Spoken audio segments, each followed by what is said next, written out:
le grand passage. Et j'ai pris ce thème-là dans un verset de la Bible, où j'ai vu passer de la mort à la vie.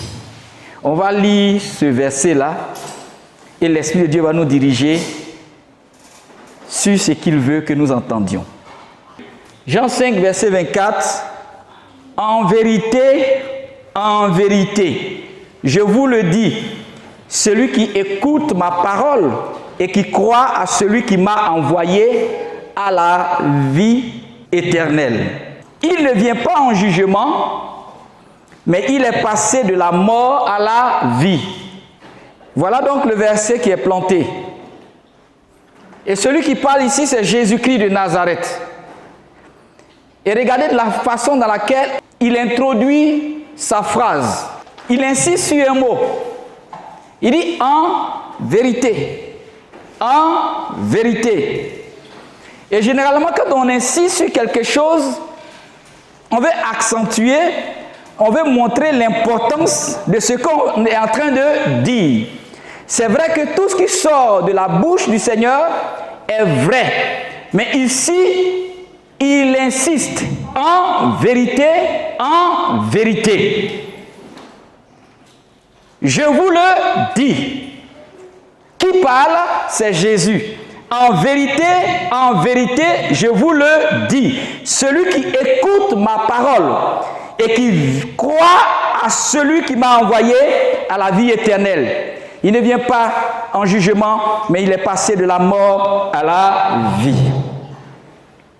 La conversion, c'est un mouvement. Quand on parle de conversion, c'est un passage. Quand quelqu'un se convertit, c'est comme si son âme va immigrer. On dit le plus souvent, vous entendez parfois des personnes qui sont considérées comme des immigrés. Quand on parle d'immigration, tu te déplaces, tu vas dans un autre pays. C'est un passage, l'immigration. Donc, la conversion aussi, c'est l'immigration de l'âme, de la mort à la vie. L'âme peut passer de la mort à la vie. Notre âme peut passer de la mort à la vie. Quand ton âme passe de la mort à la vie.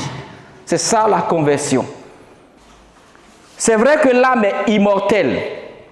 Mais l'âme peut être dans un état de mort. Je parlerai de ça tout à l'heure. Donc une vraie conversion, c'est le passage de l'âme, de la mort à la vie. Aujourd'hui, beaucoup ont peur de ce passage et souhaitent aussi qu'il existe peut-être une autre manière d'être sauvé.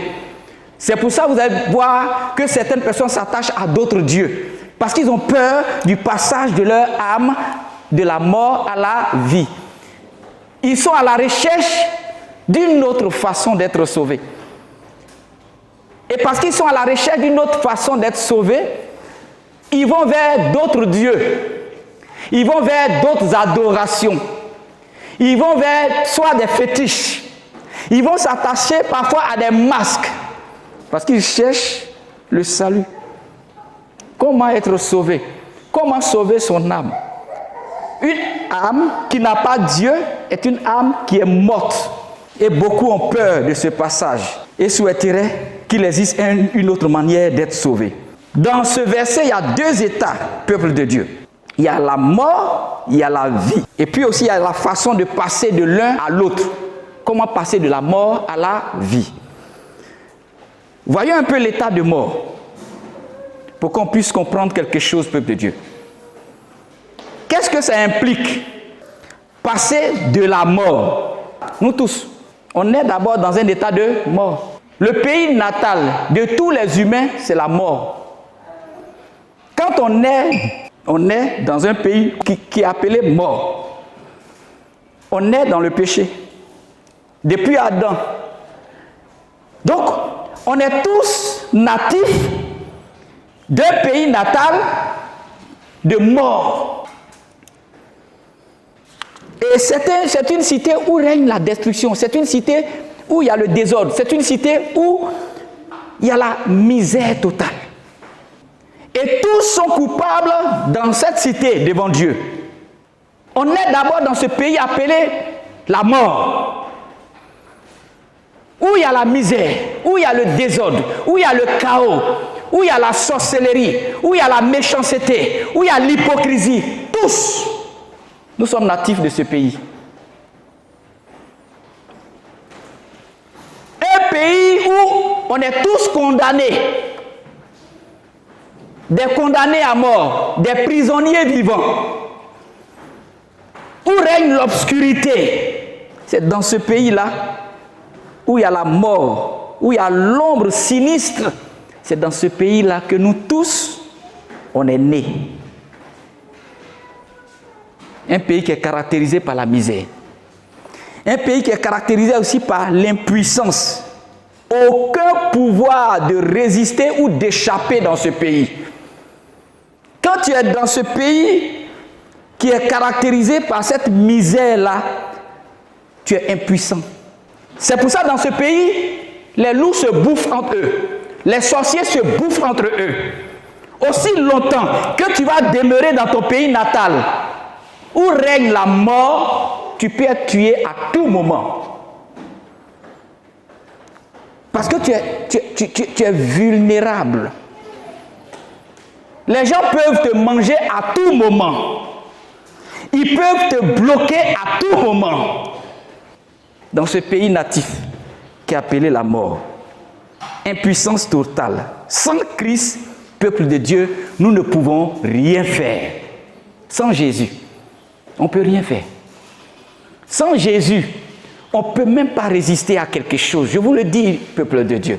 Sans Jésus, on ne peut pas résister. Parce que c'est un pays où règne la méchanceté. C'est un pays obscur. Quand ton âme est encore dans ce pays-là, les gens peuvent jouer avec ton âme. Ils peuvent jouer avec ta vie. Ils peuvent te bloquer. Tu vas tourner en rond toute ton existence durant et rien ne marche. Parce que tu es encore dans ce pays qui est caractérisé par la mort, misère, impuissance. Et puis encore, c'est un pays qui est caractérisé par la séparation. Parce que tu es séparé de Dieu. Et donc tu n'as aucune couverture spirituelle. Tous les pièges, tu tombes dedans. Aucune sagesse divine ne peut te visiter tant que tu es dans ce pays natif de mort. La mort est toujours une séparation. Nous ne pouvons avoir aucune communion avec celui qui est mort.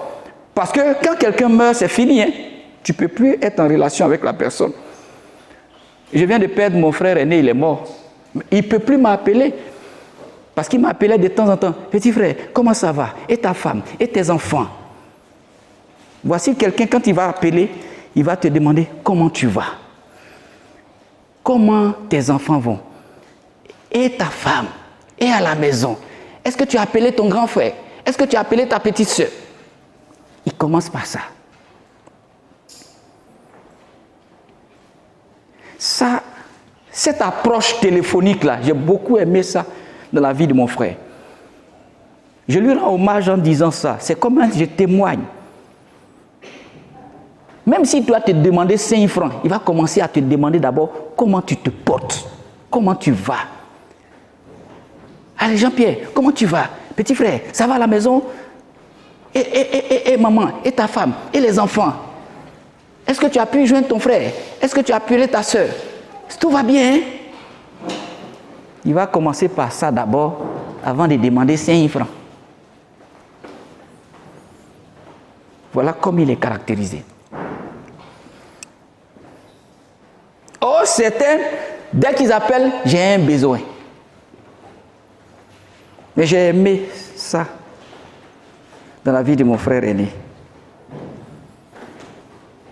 C'est ça. C'est un homme de paix. Chacun a son caractère. Mais je vais dire ce matin, dans le pays où règne la mort, il y a la séparation. Et quand quelqu'un meurt, tu ne peux plus avoir de communion avec lui. C'est fini là les appels. Il ne pourra même plus m'appeler pour me dire quoi que ce soit. ou bien pour demander comment je me porte. C'est fini. Je n'ai aucune communion désormais avec lui. Donc, la mort là, il y a la séparation qui règne là-bas. Parce que le Dieu que nous adorons, le Dieu que nous suivons, n'est pas le Dieu des morts, mais le Dieu des vivants, déclare la parole de Dieu. Il est le Dieu des vivants. Et donc, quand tu es encore dans le pays de la mort, tu ne peux pas expérimenter la puissance de Dieu. Tu ne peux pas expérimenter la grandeur de Dieu. Tu ne peux pas expérimenter le miracle divin.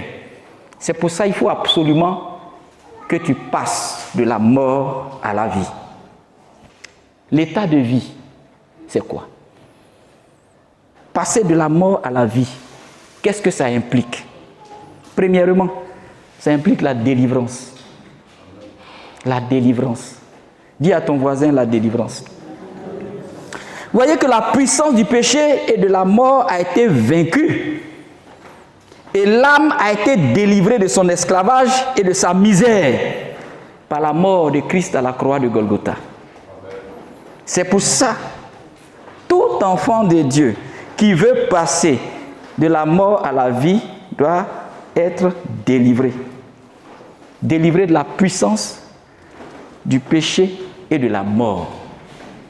Parce qu'il est écrit que Christ nous a transportés du royaume de la mort pour nous transférer dans le royaume de la vie. Donc il y a une délivrance que ça implique, l'état de vie. Délivrance de certaines choses, peuple de Dieu. Et cet état de vie aussi va impliquer ce qu'on appelle la plénitude. Alléluia. Parce que la vie opposée ici à la mort, c'est supérieur à une simple existence. Un homme peut bien survivre. Vous voyez, il est là, il survit. Mais c'est comme si c'est un demi-mort. Alléluia. Donc il faut d'abord la délivrance. Et puis également, c'est ce qu'on appelle la plénitude. Parce que dans la vie en Christ, il y a toute la plénitude de Dieu qui peut satisfaire à tous les désirs et besoins de ceux qui vivent dans cette vie de Christ. Tu es plein de Christ. Et quand on est plein de Christ, dans cet état de vie, aucun problème ne peut véritablement nous soumettre. Mais le Seigneur donne la domination sur toutes choses. La plénitude du Seigneur. La plénitude de bénédiction. C'est ce qu'on appelle la vie abondante. Dans l'état de vie. C'est caractérisé par une vie abondante. Une vie où tu ne subis pas la vie, où tu ne subis pas les réalités, les affres, les difficultés, mais tu es vainqueur en tout temps, en tout lieu et en toutes circonstances. Où Dieu intervient, où Dieu se manifeste, où Dieu glorifie toujours son nom, parce que tu appelles Dieu chaque fois au secours et le Seigneur vient, parce que tu es dans cet état qu'on appelle la vie abondante. C'est une vie à expérimenter, peuple de Dieu. Sois délivré de certaines choses pour que tu puisses passer de cet état de mort à la vie. Il est écrit dans Jean 10, verset 10, le diable vient pour tuer, voler, égorger, mais Jésus est venu pour donner la vie, et la vie en abondance. Qu'est-ce que l'état de vie implique également? Ça implique le bonheur. Alléluia. Regardez un peu quand le fils prodigue, il est revenu à la maison de son père, il est passé de la mort à la vie. Parce que là où il était dans un état de mort. Quand il a quitté la maison du père, il était dans un état de mort. Il était parmi les porcs, il vivait de la nourriture des porcs, il vivait dans une vie de débauche, une vie d'adultère, une vie remplie de vices, jusqu'à un moment donné où il est rentré en lui-même, il a dit, mais qu'est-ce que je fais ici? Je suis dans un pays vraiment qui semble être étranger, parce que dans la maison de mon père là-bas, il y a le bonheur, il y a assez de repas, il y a la nourriture. Mais regardez ce que je suis en train de vivre ici. Quitte l'état de mort, retourne à la maison de papa. Notre Père, c'est Jésus. Il a assez de nourriture. Il y a là-bas un pays où coule le lait et le miel. Le pays de la vie. Le pays de la vie abondante. C'est le pays où règne Jésus-Christ de Nazareth. Quand le fils prodigue est reparti, il a retrouvé le bonheur. Il a retrouvé la grâce. Il a retrouvé la plénitude de l'Esprit de Dieu. Et son père a dit, mon fils que voici était mort, mais il est revenu à la vie. C'est la première phrase que son papa a dit quand il l'a vu. Il a dit, mon fils que voici était mort, mais il est revenu à la vie. Quitte l'état de mort ce matin. Il faut faire ce grand passage. Le passage de la mort à la vie. Retourne à la maison de ton Père. Jésus t'attend. Jésus est prêt à te recevoir. Ne reste pas dans ce chaos là-bas. Reviens à la vie. Mon fils que voici était mort, mais il est revenu à la vie. Et toute la maison s'est réjouie. Dans la maison du Père, il y a de la joie. Dans la maison du Père, il y a le bonheur. Il y a la vie. Il y a l'abondance. Il y a la nourriture pour tous dans la maison du Père. Entends ces paroles. Écoute-les bien. Et sois fortifié dans la parole de Dieu. Ce que tu entends, c'est ce qui va te donner la foi. Ce que tu entends, c'est ce qui te donne la foi. C'est ce qui te permet de voir le miracle. C'est pour ça que l'Esprit dit aux églises que ceux qui ont des oreilles pour entendre, entendent ce que l'Esprit dit aux églises. Si tu entends, n'endurcis pas ton cœur. Entends et reçois pleinement la vie. C'est possible de passer de la mort à la vie. Le passage de l'un à l'autre, comment ça se fait? Parce que celui qui écoute, il est écrit, celui qui écoute et qui croit est passé. Comment se fait le passage de l'un à l'autre? C'est un passage qui est très court, très court. Tu n'as pas besoin de parcourir une longue distance pour passer de la mort à la vie. En un petit instant, tout de suite la même. Si tu es dans un état de mort, tu peux passer de la mort à la vie. Maintenant la même. Il est très court. Ça peut être fait dans le cœur. C'est-à-dire que c'est comme ce qui guide ton cœur là. Vous voyez dans les bateaux là, il y a quelque chose qu'on appelle le gouvernail. Dans le bateau, c'est comme le volant du bateau. C'est ce qui dirige le bateau. C'est ce qui permet au bateau d'aller à gauche ou à droite. Si tu prends le gouvernail de ton cœur, ce qui guide ton cœur là, automatiquement dans ton cœur, tu peux passer de la mort à la vie. Si tu écoutes maintenant et tu dis Seigneur, je crois, je décide maintenant d'être avec toi. En un instant, tu passes de l'autre côté. Maintenant même. Cours. C'est pas comme hier, on a parcouru près de 580 km. Et puis on a commencé le voyage. Et puis c'est 23 on est arrivé. C'est pas comme ça. C'est en un clin d'œil. Tu peux sauter, passer de la mort à la vie. En permettant au gouvernail de ton cœur de prendre et de dire Seigneur, je décide maintenant que toi, Jésus, tu prennes le contrôle de mon cœur parce que je ne veux plus être dans un état de mort. Jésus est là, il entend, il connaît l'état de ton cœur. Tu peux changer maintenant même. Ça peut être fait en un instant. Et tu vas passer de la mort à la vie. C'est aussi caractérisé par un surpassage. C'est un passage qui est sûr, qui est rassurant. Il n'y a pas d'accident dedans. Alléluia. Tu ne vas pas faire un accident quand tu passes de la mort à la vie. C'est quand tu es dans l'état, le pays natal de la mort que tu peux faire des accidents. C'est dans ce pays-là que les gens peuvent t'attaquer et puis ils peuvent t'abattre. Mais quand tu passes de la mort à la vie, le passage est sûr. Il y a des passages qui sont sûrs, il y a des passages qui sont rassurants. C'est des passages où il n'y a pas de virage dangereux. C'est des passages très sûrs, garantis, avec une très haute sécurité. En Jésus, on est toujours en sécurité et la sécurité est garantie. Les gens n'ont qu'à venir jouer, mais ils ne pourront pas. On a vu des balais de la sorcellerie. Vous voyez? Mais on était dans l'assurance. On était dans l'assurance parce que notre passage est un passage sûr où Jésus règne.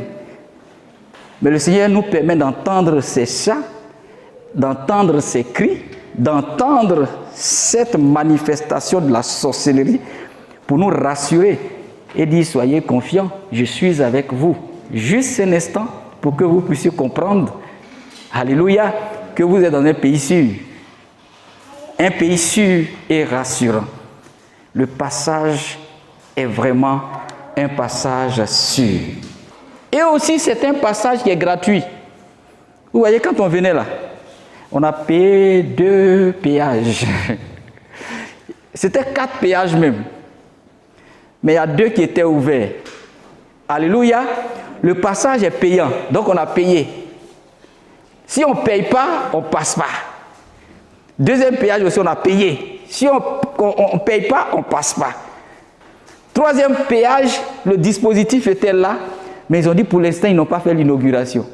Donc vous pouvez passer pour l'instant. Quatrième péage aussi, le dispositif était là. Mais ils ont dit pour l'instant, on n'a pas encore inauguré. Vous pouvez passer encore. Pour l'instant. Vous voyez, il y a des passages qui sont payants. Même dans le pays de la mort là-bas, il y a des passages qui sont payants. Là-bas, là, si tu veux bénédiction, tu vas payer cher. Si tu veux être riche, tu vas payer. Parfois, tu peux sacrifier ton fils, ta femme, une partie de ton corps, juste pour être riche. Mais chez Jésus, là, c'est un passage gratuit. J'ai payé quoi pour être protégé au village? Rien. Rien. Tout est payant aujourd'hui. Et la vie devient chère. Mais le passage de la mort à la vie est gratuit. C'est sans péage, gratuit, tranquille. Tu ne payes pas. Alléluia. Le boulevard a été fait déjà, l'autoroute a été faite pour le Seigneur. Pour que tu quittes là-bas ton état de galère là, où les gens te tuent, où les gens te bloquent, où les gens font tout ce qu'ils veulent. Et puis ça ne va pas quelque part. Il faut passer de l'autre côté. Là-bas, c'est gratuit. Le passage est gratuit. Et tous ceux qui le désirent peuvent venir. Il a dit celui qui écoute et qui croit. Ouais, c'est tellement gratuit. Celui qui écoute et qui croit. Il y a quoi de difficile dans ça? D'autres, pour ne pas écouter la parole de Dieu, ils bougent. Pendant la veillée, quand le pasteur était en train de prêcher, il y a un serviteur de Dieu qui était en train de prêcher, d'autres bougent. D'autres, ils sont à côté puis ils distraient les gens. Ils ne veulent pas écouter. Aussi longtemps que tu ne vas pas vouloir écouter la parole de Dieu, tu ne peux pas passer de l'autre côté. Tu vas rester dans ton état de mort. Tu vas rester dans ton état de pauvreté. Si la parole de Dieu est en train d'être annoncée, que tu te mets dans un état de distraction, tu n'écoutes pas. Aussi longtemps que tu ne vas pas écouter aucun miracle, tu vas demeurer dans ta situation. Mais quand tu écoutes et que tu crois, c'est pour ça que je vous disais ce matin, écoutez bien les témoignages et croyez en la puissance et à la manifestation de Dieu dans la vie des personnes qui sont en train de témoigner. Parce qu'il ne peut pas s'asseoir là pour mentir. Il ne peut pas s'asseoir devant vous pour dire que Dieu m'a béni, pourtant Dieu ne les a pas bénis. Dieu m'a guéri, pourtant Dieu ne les a pas guéris. J'ai fait accident, le Seigneur m'a sauvé, pourtant ils n'ont pas fait accident. Ils ne sont pas stupides. Donc quand tu écoutes la voix de Dieu et que tu crois, c'est un passage tellement gratuit. Pour écouter là, tu payes quoi? Quand tu allumes ta radio et que l'Esprit de Dieu est en train de prêcher par le biais de son serviteur, tu as payé quoi? Quand tu passes dans les rues et que quelqu'un est en train d'évangéliser, tu as payé quoi? Micro là même, tu n'as pas payé. La bâche, ce n'est pas toi qui as payé, mais c'est gratuit. Il est là, sous le soleil, et il prêche l'évangile gratuitement. Écoute simplement. Pourquoi tu bouches tes oreilles? Pourquoi tu distrais le monde? Pendant qu'on prêche, d'autres disent non, d'autres sont distraits, d'autres sont en train de faire quelque chose. Pourquoi? C'est gratuit. Oh. Ce qui est payant là, ça arrive devant. Saisis la gratuité de l'évangile que Christ offre au monde entier. Partout sur les réseaux sociaux, la parole de Dieu est prêchée. Mais qu'est-ce que nous écoutons? Qu'est-ce que tu écoutes le plus souvent? Qu'est-ce que tu écoutes? Même la musique, la parole de Dieu est prêchée, mais qu'est-ce que tu écoutes? D'autres préfèrent la musique mondaine à la musique chrétienne. Qu'est-ce que tu écoutes? Ce que tu écoutes aura de l'effet sur ta vie. Si c'est la parole de Dieu que tu utilises pour t'arroser chaque jour, tu verras la gloire de Dieu dans ta vie, le miracle du Seigneur dans ta vie. Combien de temps passes-tu même à écouter Dieu parfois? D'autres pensent parfois que les messages sont longs. Mais je vous dis, dans des églises, ils viennent à 8 heures, mais ils quittent là-bas à 19 heures quelquefois. Alléluia. Mais ils écoutent. Écoutez la parole de Dieu. C'est gratuit.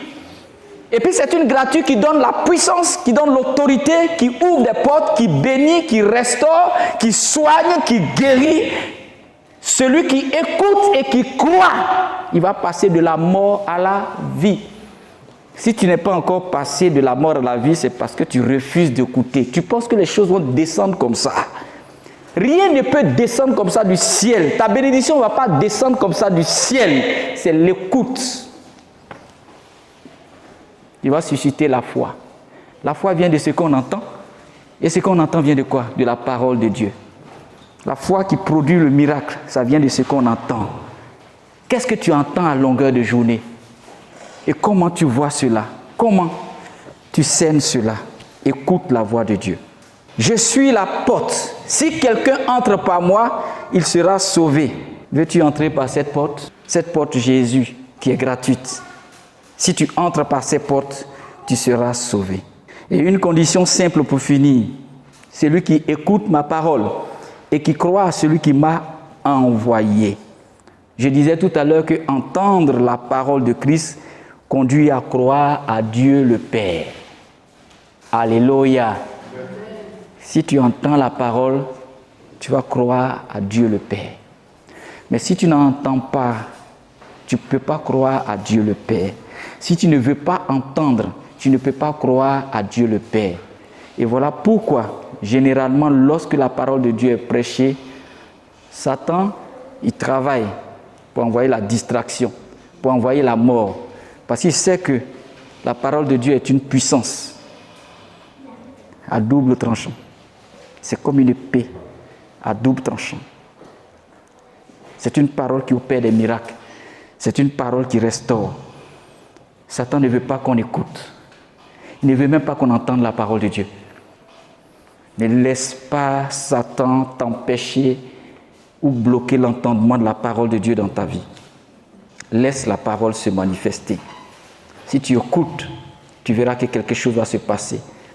Observez la relation vitale qui existe entre les paroles du Fils et la foi dans le Père. Il y a toute une relation très importante. C'est la parole qui produit la foi. La parole qui produit la foi. Quand tu écoutes, ta foi commence à grandir. Au fur et à mesure que tu écoutes, ta foi qui doit produire le miracle commence à grandir. Le Seigneur a dit, si vous avez la foi comme un grain de sévéné, vous direz à cette montagne, ôte-toi de là et jette-toi dans la mer, et la montagne va obéir. Mais la foi, là, ça vient de la parole de Dieu.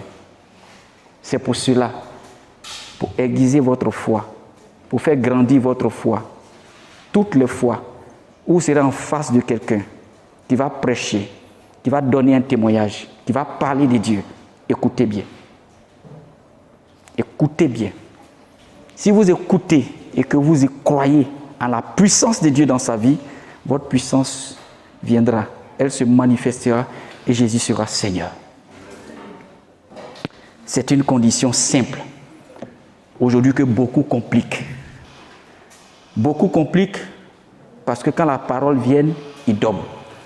Beaucoup compliquent parce que quand la parole est annoncée, ils sont distraits. Beaucoup compliquent parce que quand la parole est en train d'être prêchée, on pense à autre chose. Ne complique pas ce qui est simple. Écoute seulement la parole de Dieu. Alléluia. C'est vrai que tu peux avoir un souci, tu peux avoir un problème, mais écoute la parole simplement. Tu es venu pour écouter. Quand tu écoutes, tu vas croire que Dieu est puissant. Si tu n'écoutes pas, tu ne verras aucune puissance. Tu ne sauras même pas que Dieu peut guérir. Or, le jour où toi tu seras malade, tu ne pourras même pas prier pour ta guérison parce que tu n'as pas expérimenté. Est-ce que vous savez, les choses qu'on nous-mêmes on n'a pas expérimentées, Dieu peut permettre que l'expérience soit faite par un frère ou par une sœur qui a traversé ça déjà pour nous aider. Parce que toutes les situations dans la vie, on ne peut pas nous tous traverser ça. Mais quelqu'un peut traverser. Et puis la façon il a traversé là, avec victoire là, il vient témoigner de ça. Pour que toi, quand tu seras en face du problème, tu saches que la dernière fois, le diacre Kona avait traversé ça. Hein? Et puis lui-même l'a témoigné. Et tu peux t'appuyer même sur l'expérience du diacre Kona pour dire au nom de Jésus, Seigneur, le même problème là, le diacre Kona avait ça. Et une fois à l'église, il a témoigné que tu l'as guéri. Je suis aussi ton serviteur. Guéris-moi. C'est pas fini. Tu prends Dieu au mot. Une fois, mon Nyoka était allé au village. Quand elle est revenue, son pied était gros comme ça. Et puis un jour, toi aussi, tu vas au village, tu reviens, ton pied est gros comme envoûté. Ça gonfle comme ça. Et puis tu es là, tu pleures. Et puis l'esprit dit, souviens-toi de maman Nyanka. Elle est allée au village aussi. Ils ont envoûté son pied. Mais elle est venue une fois à l'église. Et puis elle a dit, oui, le Seigneur m'a guéri. Et après le culte, je suis passé le pasteur a prié pour moi. Je suis retourné à la maison. Ça a commencé à descendre. Ah, donc ça peut descendre. Seigneur Jésus, la dernière fois là, maman Nyoka était allé au village. Moi aussi, je suis allé au village. Ils ont envoûté mon pied. Regarde ça là. De la même façon que tu as guéri pour elle là. Guéri pour moi, oh. C'est pas fini. Ne compliquez pas ce qui n'est pas compliqué. Affaire de Dieu, là, ce n'est pas compliqué du tout. C'est une condition simple. Soyez simples comme des enfants. Ne réfléchissez pas trop. Aujourd'hui, les chrétiens réfléchissent trop, jusqu'à même, ils s'oublient eux-mêmes. Pensez à Jésus un peu. Et pensez au bien que Dieu fait dans la vie des autres. Ce sont des expériences que Dieu est en train de révéler pour qu'on sache. Mais j'ai vu des personnes témoigner avec Jésus. Il y a des grands sorciers dans mon village, mais je suis allé au village, je suis revenu, et puis je n'ai pas eu de problème. Aujourd'hui aussi, moi aussi, j'ai écouté ces témoignages, je peux aller au village, même si il y a la sorcellerie, je reviens, et puis je témoigne de la grandeur et de la puissance de Dieu. Et puis j'ai remarqué que l'un des éléments que les sorciers utilisent, c'est que quand il y a la mort, ils deviennent dangereux. Hein? Quand il y a la mort, ils deviennent dangereux. J'ai vu ça au décès de ma maman pendant les funérailles, j'ai vu ça aussi au décès de mon grand frère, pendant les funérailles. Quand il y a la mort quelque part, quand il y a la mort, parce que leur pays, c'est la mort. Leur pays, c'est la misère. Leur pays, c'est le désastre. Leur pays, c'est l'insécurité. Donc, quand il y a la mort qui se manifeste physiquement, qu'on est en train de pleurer, ils viennent là parce qu'ils sont dans leur système. Le physique est mort. Et donc, quand il y a la mort, quand il y a les funérailles, ils viennent se manifester là, ils font des clans, du trouble, des hostilités. Et quand tu n'as pas l'œil spirituel, quand tu n'es pas en Jésus, tu peux te faire emballer. Tu peux te faire emballer, peuple de Dieu. Mais quand tu es en Jésus, tu vois ça, tu passes. Dieu te permet de voir ces choses. Et tu es préparé. Tu te couvres par le sang de Jésus. Alléluia. Moi, quand j'arrivais à la veille de mon frère, je savais que beaucoup de choses allaient se passer. J'ai dit à mon épouse, on reste un temps et puis après on bouge. Parce que si moi je reste, ça sera encore grave. Mon grand frère est né, le deuxième est déjà là. Et je sais qu'il va rester, donc on s'en va. Je me suis approché de mon frère. Apo, si tu ne me vois pas, c'est que je suis parti. Hein. Je préfère aller en chambre pour prier pour toi. Je lui ai dit ça clairement. Il a dit, ah d'accord petit frère, il n'y a pas de problème. Et je suis allé en chambre. Et j'ai prié, on a prié, maman et moi, on a prié pour lui. Avant, on a prié. J'ai prié, on a prié encore qu'on est reparti, on a prié. Et quand il est resté, parce que quand ils ont dit, pour veiller des chrétiens, là, c'est fini. Il y a un qui a pris le micro. Après la prière du pasteur, on va attaquer. On va attaquer. Quand il a dit avant attaquer, mon grand-père m'a appelé. Il dit, viens. Tu entends ce qu'il a dit? Il est en train de prophétiser qu'ils vont attaquer. J'ai dit à Apo, je sais qu'ils vont attaquer. Ils sont méchants, peuple de Dieu. Les gens sont méchants. Quand tu commences à émerger un peu là, la méchanceté de l'homme, quand tu commences à émerger encore un peu dans une famille, là, les entités là sont braquées comme ça.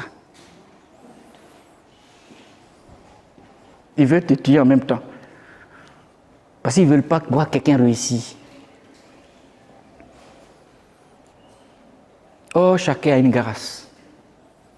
Dans une famille, Dieu peut donner un peu plus à certains pour aider les autres. Est-ce que ce n'est pas comme ça? Mais pourquoi l'homme est méchant comme ça? Pourquoi l'homme est méchant comme ça?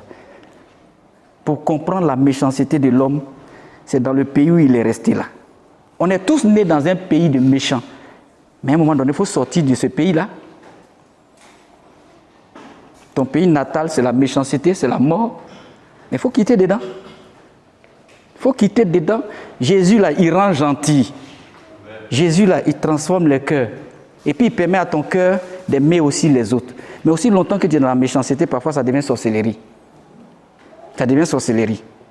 Ils sont assis là. Et puis, ils se fâchent comme ça, comme toi. Soit parce que peut-être que tu as un peu plus d'intelligence qu'eux. Ou bien peut-être que tu as un peu plus d'argent qu'eux. Ou bien peut-être que tu as une voiture. Simplement, voiture peut rendre les gens méchants, jaloux. Est-ce que vous savez? Jaloux. Tu souffres comme ça, tu as un petit woro, déjà le gars, il est fâché contre toi. Il est fâché. Et puis, il ne va pas te dire ça. Il rit avec toi. Il cause avec toi. Mais s'il peut te vendre, il va te vendre demain. C'est dans ça, parfois même des parents, des frères et sœurs peuvent se bouffer. Et quand la sorcellerie entre, parfois ils prennent le contrôle même d'un même de tes frères. Ou bien de ta sœur. Et puis on manipule la personne comme ça. C'est dangereux. Peuple de Dieu. Priez pour vos frères. Priez pour vos parents. De sang même. Parce qu'un jour, le diable peut les manipuler et puis les utiliser comme quelqu'un même qui va venir ennemi de la famille. Or, vous avez le même sang. Or, vous avez le même sang. C'est cela la difficulté. Et c'est cela le pays de la mort. Là-bas, il n'y a pas sentiment. Il n'y a pas bon cœur. C'est des cœurs noirs. Noirs, pleins de méchanceté, pleins de sorcellerie. On peut t'arracher même ce que tu as. Ce que moment t'a donné, on peut t'arracher. Là-bas, là, il n'y a pas de sentiment. On fait ce qu'on veut. Et c'est la pagaille. Et c'est le désordre. Et c'est la débauche. Et c'est l'impudicité. Et c'est tout ce qui est vilain. Le pays de la mort. Jouez à ça. Quittez là-bas. Hein. Grand passage là. Expérimentez ça. Sortez du milieu d'eux. Venez dans la vie. Venez dans la lumière. Il n'y a pas de lien entre les ténèbres et la lumière. C'est séparé. Il y a le noir et puis il y a la lumière. Il faut choisir la lumière. Il ne faut pas être une reine dans le noir, un roi dans le noir. Et puis dans la lumière, tu es misérable. Non. Viens dans la lumière. Tu seras roi, tu seras reine dans la lumière. Et ce sera dans la lumière. Tout le monde verra ta lumière. Et Jésus va t'élever dans cette lumière. Amen. Quel est ce pays où la nuit tu es roi, la nuit tu es reine, la nuit tu gouvernes comme ça. Et puis dans la journée là, on te voit, il y a des gens dans la journée, tu les vois, ils viennent, ils font pitié, on dirait des fous. Oui, ils se considèrent comme des fous dans la lumière, quand tu les vois. Et puis ils sont parfois, donne-moi l'argent, donne-moi ceci, cela. Tu les vois parfois, ils passent, tu vois comme ça.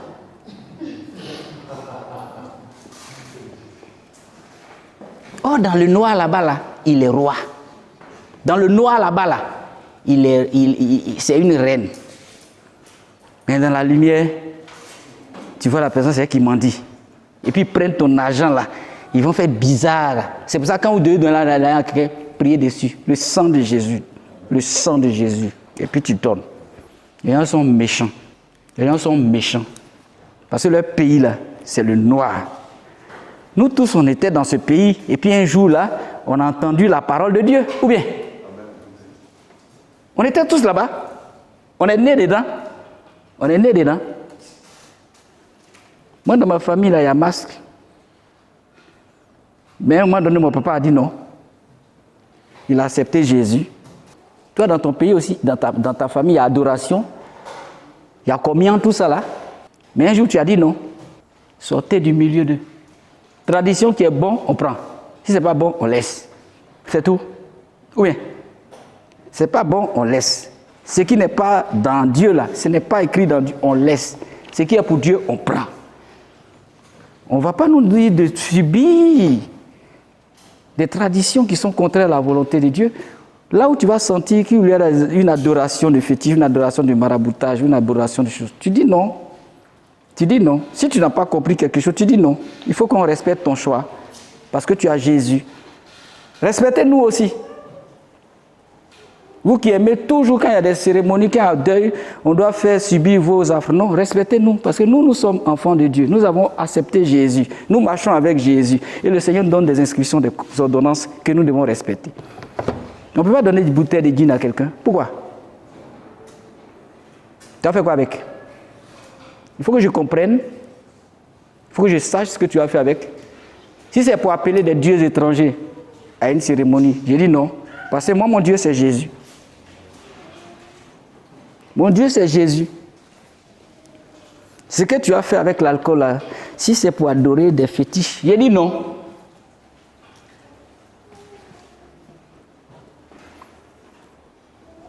C'est Jésus qui m'a sauvé, c'est Jésus qui m'a aidé, c'est Jésus qui m'a mis là où je suis. C'est Jésus qui contrôle ma vie, c'est Jésus qui me dirige. Quand je me lève, Jésus. Quand je dors, Jésus. Parce que j'aime Jésus.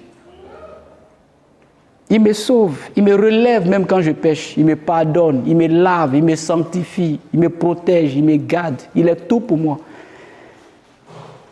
Que notre tout soit en Jésus. Quittons le pays de la mort là. Les gens ne sont pas sérieux là-bas. Ils font semblant d'aimer, mais ils ne t'aiment pas. Ils s'approchent de toi pour te tuer. Parce que toute leur vision, c'est mort seulement. Mais Jésus, il est le meilleur. Amen. Jésus, il est la vérité. Amen. Jésus, il est le chemin. Il est le Dieu qui délivre. Il est le Dieu qui pardonne. Amen. Quel que soit ton péché, il dit, viens, viens mon fils. Il est le Dieu qui console. Il donne de bonnes paroles restauratrices. Il est le vainqueur des vainqueurs. Que Dieu te bénisse. Sois simple, simple. Écoute seulement. Et laisse la parole de Dieu te pénétrer et fortifier ta foi. Que Dieu nous bénisse. Amen. À l'écoute de la parole de Dieu. Retrouvez-nous sur nos pages Twitter, Instagram et YouTube. Que Dieu vous bénisse.